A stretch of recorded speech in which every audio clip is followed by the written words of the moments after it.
Hey, it's Faye. It's been so long or a while now since I've sat down to do a heart-to-heart. And for a lot of you guys, you probably don't care where I am mentally, personally. And some of you Lindas, you actually care to know where life's been, plus a little sprinkle of nosiness, which, same. There's a lot of construction, so suck it. This morning I got into journaling a bit, and it's been a simmering second since I've reflected my feelings on paper. I started where most of us do, writing down the date. Well, first I muddled over what date it was. I was actually really shocked to see that it's been a whole year since that one breakup, which I hope you understand how greatly impacted I've been ever since. It sounds dramatic, but it's true. It caused me to question the underlining of what makes me up to react the way I do, if that makes sense. Why do I have a higher sensitivity to emotions? I'm not a Cancer too, by the way. Emotional stimulation causes me to go into a very deep cognitive processing, and it's exhausting. I know you're probably like, Faye, where are you going with this? But just wait, I'm getting there. And to the other juicy updates. A year ago today, I was at my worst. I wasn't sleeping, eating, had intrusive thoughts of unaliving, desperate to save something untainable. By the way, I love this foundation. It really felt like water slipping through the palms of my hand, and I was gripping so hard to hold it in place. I know we've all had similar situations where we were so helpless, yet so desperate to save something incapable of being savable. It took me months to try to find what made me feel whole again, what self-love felt, and how it is to feel deserving and credible to oneself. Speed forward now, I realized I was chasing this idea of what self-love felt in a physical form. Like, for example, if I punched you, you feel pain.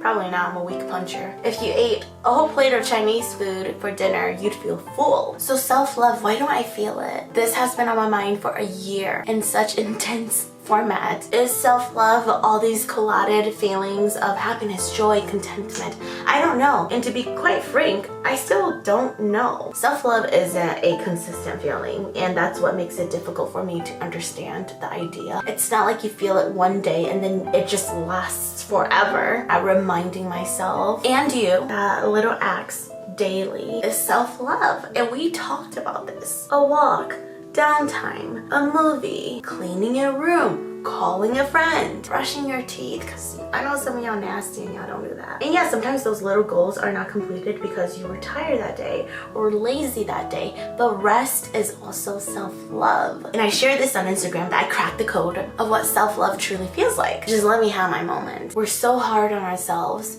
that when we're finally easy on ourselves, that's self-love. That's the feeling of self-love that I've been trying to attain. Being easy on our hearts, our bodies, our responsibilities, our mind is self-love. Think about those moments when you actually forgive yourself and you feel so much better. That's a liberating feeling of self-love. And so my boyfriend, which we'll get into, when I told this profound moment to him, he asked a very good question. In contrast, what does it mean when you're consistently hard on yourself? Self-damage. A form of self-damage. You know, I've never washed my makeup brushes for at least 5 years now. At least this one. I threw out a lot of them. We're so quick to fixate on the littlest things that we're tunnel visioned and can't even step away to see that the feeling of self-love has been there all this time. All this while. Moving on, I mentioned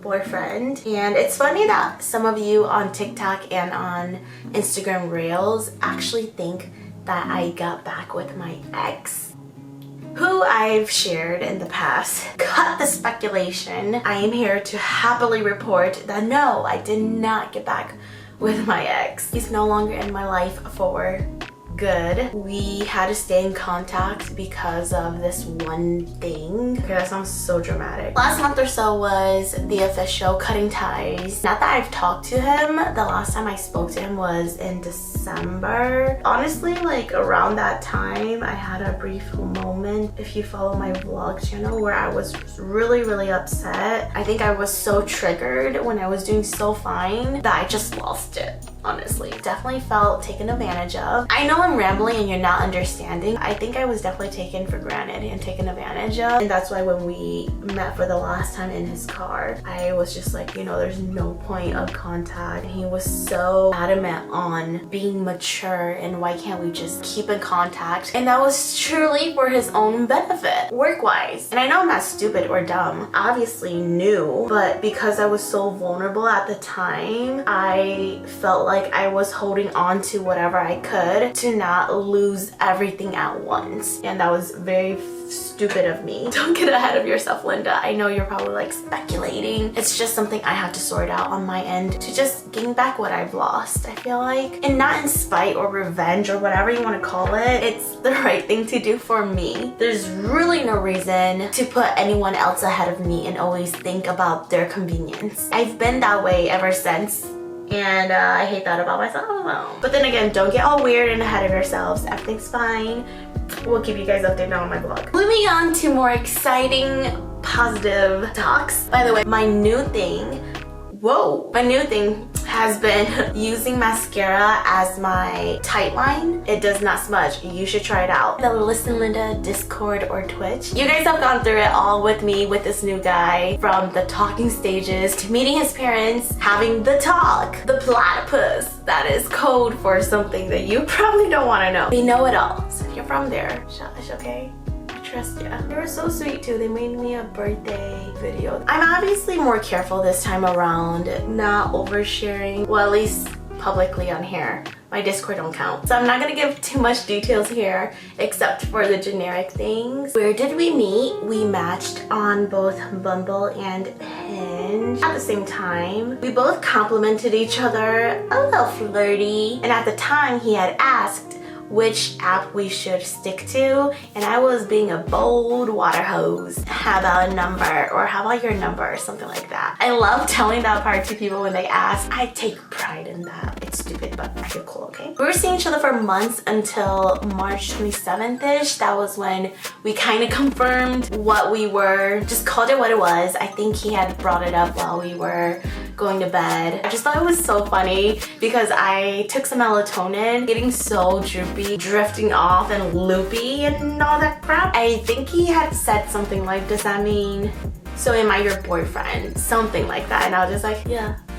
And so I was just like, does that mean I'm your girlfriend? And then he was just like, yeah, like, let's just call it what it is. He's actually the first guy that I started seeing and kept to, if you know what I mean. I just didn't really care about anyone else in my roster at that time. I had no interest to talk or engage with anyone else, even in the earlier stages. And it was truly after our first date that I was swayed and I was like, oh, I have my eyes on him. I sound like a water hose. Yeah, that has never happened to me in all of my dating experiences. Yeah, he definitely changed that for me, which is weird and odd, but you know what, maybe that says something, I don't know. So yeah, we've been together since November, December. That's at least that's what we tell people. I feel like I've never been in such a healthy relationship where there's no fighting and bickering, where we talk about our feelings, definitely listen to each other. He's so emotionally intelligent. And I think one thing that I really admire about this relationship is that we're present with each other. I love that we always fall into deep conversations before bed, allowing us to check in on each other. What can I do better? Is there anything bothering you? Simply, how are you feeling? How are you? And to some people it's like, well, isn't that the bare minimum? No, not when you have gone through a relationship where men are dumb. Sometimes I think about it and it's crazy that men like this still exist. It's not normal to me, especially the people I've dated. No, everything just feels so easy. It's just so easy with this man. Obviously, I'm not sharing this to brag or boast. I'm just really happy and I've worked so hard to be a better version of me to me, a better girlfriend, a sister, an aunt, a daughter. Honestly, I could be better at the daughter and sister part. And I know I've put a lot of proactive effort into this self-healing journey that has brought me to where I am today, and that was a shit ton of work. Of course, I don't know what the future holds, but I don't want to hold that fear over my head. That's a huge trigger to self-sabotage, at least for myself. And I know it's not easy having this anxious attachment style, but I've worked so hard and I'm doing so much better not fixating on the consequences the future may hold, allowing myself to be the most authentic version around people I truly enjoy being with. And that has been one of the best things I've learned and gained out of self-healing. Through these 6-7 months that we've been together, I have realized that one of the hardest things for me is opening up again. I don't know the difference between protecting myself and or sharing enough to not seem closed off. I've always been vocal if I were hurt, pissed off, annoyed, frustrated, offended, whatever it is, like definitely in the past. And a lot of those times it spiraled into uncontrollable like arguing. And I guess I wasn't the best at explaining either. Communication was definitely strained, especially when I'm being told that how I feel is wrong and the way I'm thinking wrong. Anyway, back to the present. I'm really happy with my relationship, where I'm at with him, and I really do hope that you guys get to meet him one day, because you're like family to me. Maybe you guys will, maybe you guys won't, I don't know. Okay, one last thing I wanted to briefly bring to surface. My mom has been staying with me for a month now. By the time you're watching this, she just flew back last night, and this time around I'm realizing how much emotional baggage she has brought with her and opened up again. I wish I can go into details, but you're gonna be sitting here for another hour. Maybe I'll discuss family trauma on my podcast where it feels a little bit more intimate and safe. So subscribe to that. I think it's very intense, especially if you are a young mom girl. I realized I'm still very angry with my mom, but I'm not gonna speak about that trauma because I have already, I believe, and I don't want to ramble your ears off. I'm struggling to find peace and forgiveness, and it sucks because she said some very mean things on this visit. Not out of maliciousness or cruel intent. She's obviously very hurt in her own ways, and that's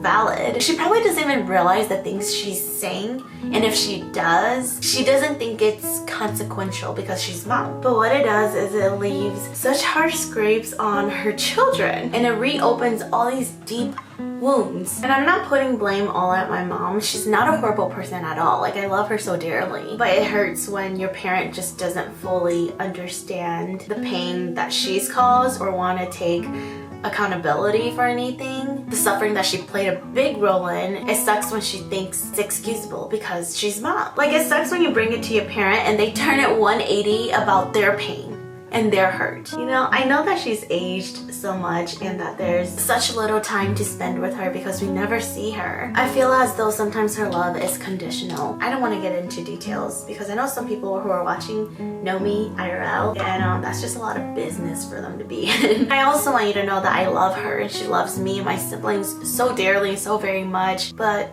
you know, those thoughts aren't coming from my ass. I know that family drama should stay within family. All families have issues, and I wish I could normalize and share that with you, but it involves others and can bring high emotions to the table. Like, I can sit here and talk about things that my ex has done, ex-best friend, cousins I don't like I can care less, right? Because they have no influence in my life and I don't in theirs. But family is definitely where I try to draw the line. It does feel lonely and hurtful sometimes. I just want to vent it aloud because I know a lot of you guys, especially in the Asian culture, can relate to this. It'd be so cool if I can gain insight from you guys educationally, emotionally, and mentally. It may be easier to talk on my podcast so people I know won't be able to access that. I am hoping to find peace and bridge whatever it is that's broken between the relationships I do have. I'm frustrated I can't change someone's perspective on my life choices. Being upset and full of resentment towards something I've chosen and will not change, like, what do you get out of that? Is my question. I'm not hurting myself or anyone else, so why can't you just support me? What do you get out of being spiteful because I'm not living out something you want me to? I don't understand how being bitter and hostile towards my life choices and decisions, what does that do for you? And I'm realizing now that it's so much deeper. Anyway, I have to go do my hair, so I will be right back. And that concludes, wow, I forgot my little clap translation. Make sure to subscribe and listen to my podcast. I really do want to open up more about family trauma and just like family BS. Make today count. Until next time, I'm sending love. Bye. Even if you try